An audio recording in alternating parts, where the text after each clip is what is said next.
O mundo é dual. Sempre haverá vozes negativas, positivas, aquelas que te arrastam para o centro, que arrastam para a periferia. Necessariamente haverá. O homem não pode esperar que o mundo seja perfeito para que ele seja perfeito. Isso seria ridículo.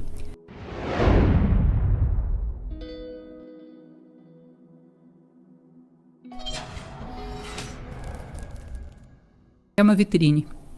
Essa vitrine é também um dos produtos que são alegados como parte dessa modernidade líquida. Eu tenho que parecer bem. Inclusive, estar bem, eu não sei muito bem o que é. O que é estar bem? Estar é sinônimo de parecer. O que os outros pensam de mim é a única realidade que eu tenho.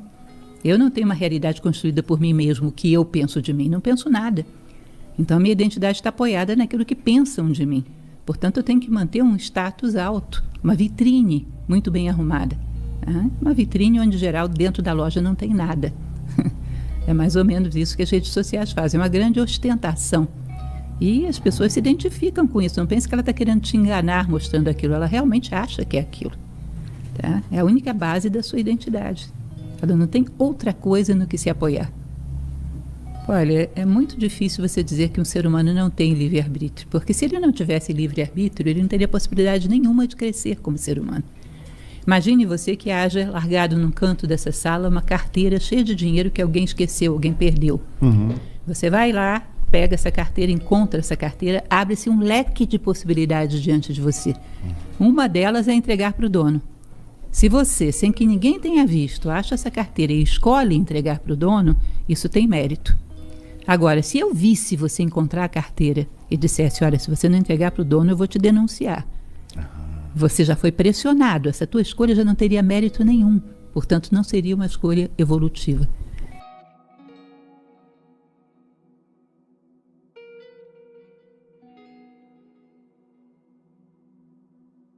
Se tudo já tivesse determinado e nós fôssemos pressionados a fazer as coisas, não teríamos mérito nenhum. O mérito existe exatamente quando podemos fazer qualquer coisa e escolhemos a melhor. É assim que crescemos. Quando não há nenhuma pressão sobre nós e nós escolhemos fazer aquilo que é mais humano. É assim que crescemos. Se nós estivéssemos pressionados o tempo todo, que virtude teria o homem? Se o tempo todo a causa da ação dele viesse de fora. Que virtude? Como você poderia dizer que alguém se tornou um pouco mais sábio, um pouco mais íntegro, um pouco mais justo? Não, estaríamos todos iguais. Não haveria virtude, não haveria crescimento entre os homens se eles não tivessem uma margem legítima de liberdade, uma margem legítima de escolha. E aí escolhessem o melhor, o mais humano. Mas sempre tem que ter uma dose de identidade no meio de tudo isso, que pondera todos esses fatores externos, não os despreza, mas traz para dentro e compara com aquilo que é o eixo da sua identidade, que são os seus valores, aquilo que você quer chegar a ser. Você tem que ter uma margem de identidade em tudo que você faz, senão não é você. Você é um executante inconsciente, um mecânico de processos coletivos. Isso não é um ser humano, isso é uma máquina. A margem de individualidade que cada um tem, a margem de identidade, é que faz com que todo esse material seja processado, comparado com esse eixo de identidade que eu tenho, e a partir daí decisões são tomadas. Não sei se você lembra daquele mito de Ulisses, que quando ele está atravessando a baía onde havia as sereias, ele pede que todos os seus marinheiros coloquem cera nos ouvidos, porque as sereias cantavam e encantavam os marinheiros, né? Levavam para o fundo do mar. E ele pede para ser amarrado no mastro do navio, mas ele queria ouvir os cantos das sereias e não poder se entregar por estar amarrado ao mastro do navio. Isso é um simbolismo. Você está atado voluntariamente, por um ato de vontade, a algo vertical, que são os teus valores. Ouve todas as coisas que estão à sua volta e não se deixa arrastar por elas, porque você tem um eixo interno de identidade.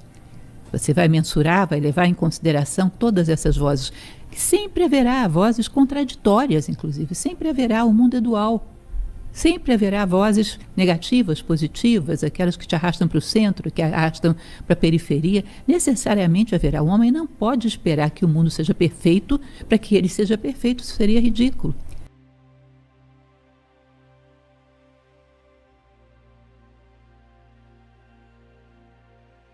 Platão costumava falar de homens de ouro. Se você considera, por exemplo, uma peça qualquer de ouro, como esse anelzinho que está aqui, se fosse uma peça de um outro metal qualquer, mais de 30 anos no meu dedo, já estaria completamente preto, não é? Uhum. O ouro tem uma característica interessante, ele pode estar em contato com qualquer coisa, até mesmo com a pele humana. Ele é tão fiel a si mesmo que as coisas com que ele está em contato não são capazes de corrompê-lo. Entende? Isso é o homem de ouro. Dependente da circunstância em que ele está em contato, as coisas de fora não são capazes de corrompê-lo. Ele se mantém fiel a si mesmo. E vai ser assim, porque nós vamos ter sempre contato com coisas negativas e positivas, luminosas e obscuras. Se não houver essa fidelidade a si mesmo, não tem chance.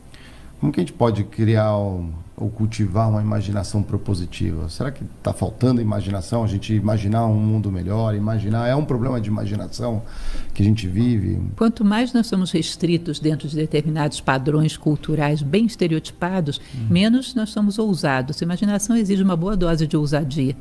Aquilo que se chama popularmente de pensar fora da caixa, né? Fugir a certos padrões e pensar de uma maneira mais ampla.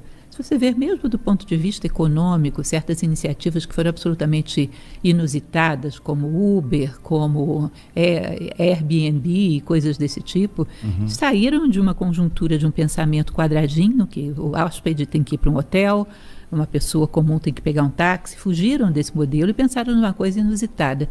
Tá? Para isso tem que ter um certo nível de ousadia, de liberdade, para pensar fora dessa caixinha de estereótipos. Portanto, se torna cada vez mais raro a legítima criatividade numa sociedade onde quase tudo está estereotipado. Você tem que se encaixar em caixinhas. Eu sou da caixinha da esquerda ou da direita, da religião X, Y ou Z. Eu sou da caixinha que pensa de tal forma sobre a vida, que exclui, que inclui, que aceita, que não aceita. Lógico que isso vai reduzindo a nossa criatividade. E, além disso, uma grande motivação de considerar que a sua criatividade é valorizada, é esperada pelos demais. Dentro de um modelo empresarial, durante muito tempo se trabalhou com a ideia de uma pessoa pensando, uma empresa que tenha 1.000 funcionários. Você tem uma mente e 999 pares de braços. Hoje começa a haver uma mentalidade de que você tem 1.000 funcionários, você tem 1.000 mentes.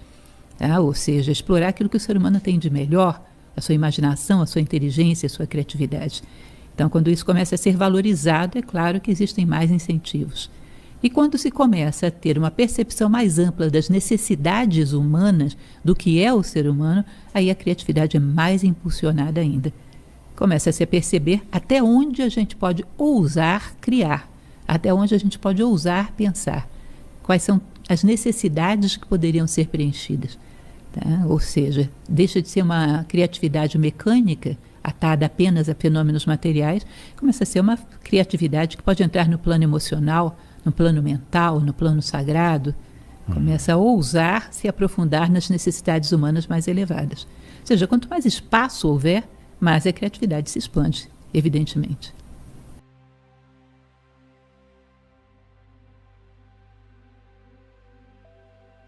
Às vezes não tem um certo utilitarismo, né? Sim, é a criatividade materialista de que eu te falava.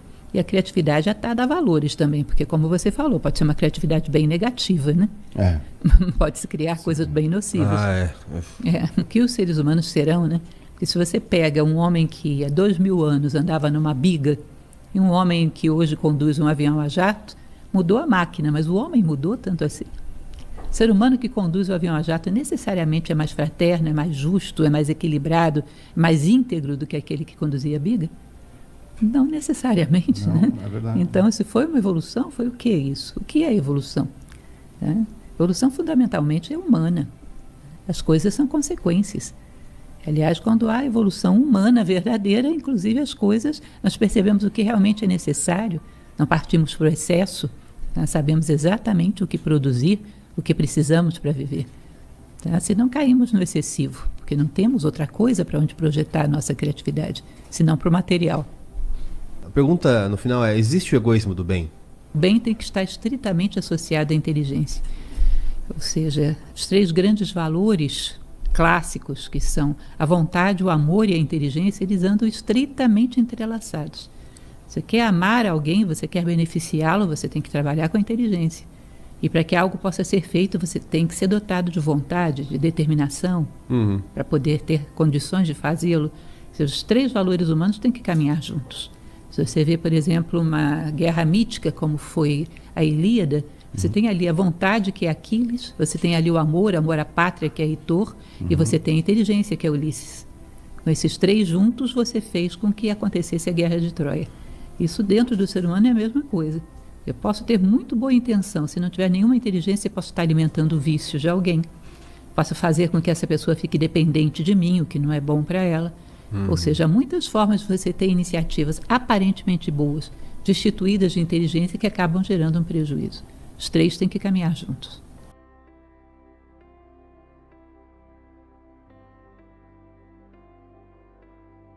As questões fundamentais da humanidade não mudaram nada.